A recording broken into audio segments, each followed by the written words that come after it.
का नाम है? धनु केसरी। धनु केसरी। अतहार हो? रोहित केसरी। आदमी का नाम है?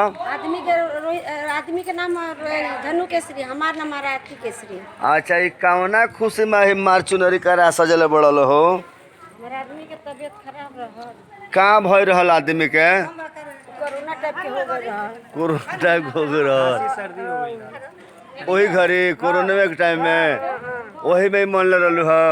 लड़की के शादी भइल बाटे। अच्छा, वो खुशी में तो ये कोरोना वाला रोग भाग गए। भाग गए। काली माई सुन ले तहन लोग के तो ये कहले रही कि पुआ पड़ी पका के लेके हलो भूललो ना अपना चाहो तरलो अपना खुशी से चाहो। अपना खुशी से तनी काली माई के जय बोललो ता। बोला काली मैया की जय।